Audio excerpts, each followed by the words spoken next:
Top quality और consistent performance के लिए सिर्फ सिल्वर पंप नाम याद रखना। और वहीं डोनेस्क में रूस के सैन्य काफिले पर हमला हुआ है। यूक्रेन पर हमले की कोशिश में थी रूस की सेना। रूस के हमले से पहले यूक्रेन ने किया ड्रोन अटैक। और रूस के कुर्स्क में यूक्रेन ने अटैक किया है। सांस्कृतिक और मनोरंजन केंद्र पर यह हमला बोला गया। यूक्रेन के हमले में एक शख्स की मौत हो गई है, 5 लोग घायल बताए जा रहे हैं।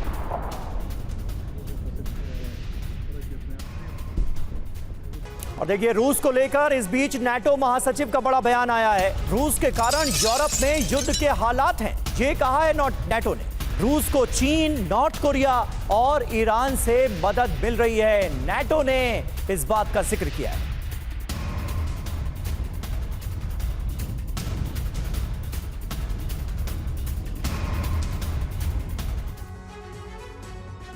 तो क्या रूस और यूरोप के बीच होगा युद्ध? नाटो महासचिव क्या कह रहे हैं, देखिए।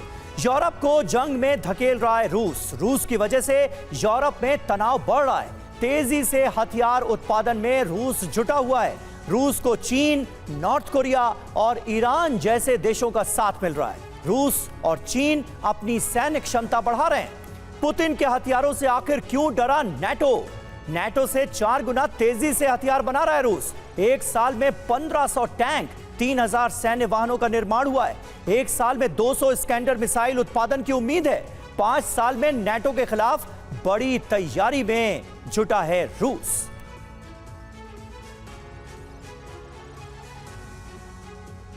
करीब आ गया है जब रूस के हमले यूक्रेन की सरहद को लांघकर यूरोप में तबाही मचाएंगे। और ये अनुमान नहीं है, बल्कि जंग के मोर्चे पर सीधा टकराव शुरू भी हो चुका है। पहले रूस की यूरोप के खिलाफ तैनाती ने नाटो को सक्रिय किया और अब नाटो के सदस्य देश रूस के साथ टकराव भी बढ़ाने लगे हैं। लेकिन ये युद्ध शुरू हो उससे पहले क्रेमलिन कुछ और करना चाहता है। अब क्या है पुतिन के खिलाफ नाटो की रणनीति, आगे आपको दिखाएंगे इस खास रिपोर्ट में, देखिए। रूस नाटो में टकराव, शुरू रणनीतिक घेराव। इस रणनीति में पहला चरण है बाल्टिक सागर में तैनाती और अब दूसरा चरण शुरू होते ही रूस सबसे पहले नॉर्डिक देश नॉर्वे, स्वीडन और फिनलैंड का बाल्टिक देशों से संपर्क काट दिया जाएगा।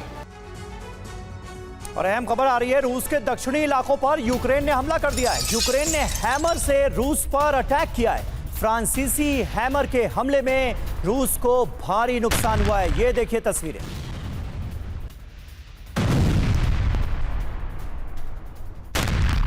और वहीं ब्रिटेन को लेकर रूसी विदेश मंत्री ने बड़ा दावा किया है। रूस पर यूक्रेन के हमलों में ब्रिटेन का हाथ है, ये कहा है सर्गेई लावरोव ने। ब्रिटेन की मदद के बिना ये हमले संभव ही नहीं है, ये कह रहे हैं लावरोव। फ्यूचर 2050 फोरम में रूस की तरफ से ये बड़ा दावा किया गया है।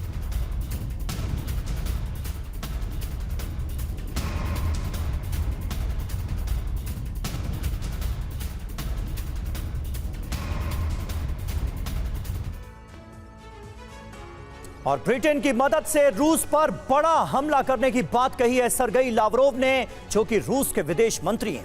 ब्रिटेन की मदद के बिना रूस पर हमले संभव नहीं है, ये वो कह रहे हैं। बिना मदद यूक्रेन अटैक नहीं कर सकता।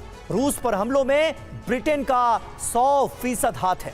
हमलों में पश्चिमी देश यूक्रेन की मदद कर रहे हैं। रूस पर हमलों में अमेरिका का भी हाथ संभव है, ये सर्गेई लावरोव की तरफ से बताया गया है। इनमें ताजा हमला जापान में दर्ज हुआ है, जहां अमेरिका के कडेना एयरबेस पर विस्फोट हुआ है। हालांकि हमला कैसे हुआ, किसने किया, इसकी जानकारी नहीं दी गई, लेकिन दावा है कि यह विस्फोट एक खुफिया हमले की वजह से हुआ, जिसमें कई लोग घायल हैं। यूरोप के खिलाफ युद्ध की शुरुआत से पहले जो हमले दर्ज किए जा रहे हैं, वो बताते हैं कि कुछ तो ऐसा हो रहा है जो युद्ध के विस्तार के लिए जिम्मेदार होगा। हालांकि साबताश हमले में रूस के खिलाफ कोई सबूत नहीं मिले हैं, लेकिन नेटो एक्टिव हो चुका है, जो कि बताता है कि युद्ध की आशंका में तैयारी बड़े पैमाने पर जारी है।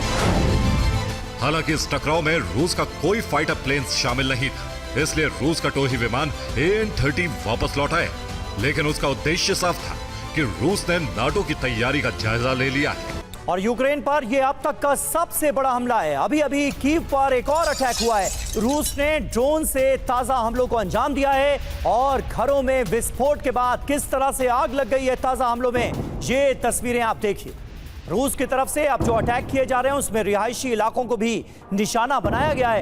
ये ताजा तस्वीर हमले की, जिसमें विस्फोट के बाद कई घरों में आग लग गई।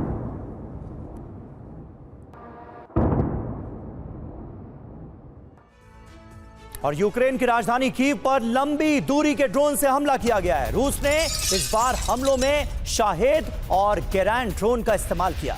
कीव में पार्किंग एरिया में भी भीषण विस्फोट हुआ है। ये उसी दौरान की तस्वीरें आपको दिखा रहे हैं जब पार्किंग एरिया में भीषण विस्फोट हुआ।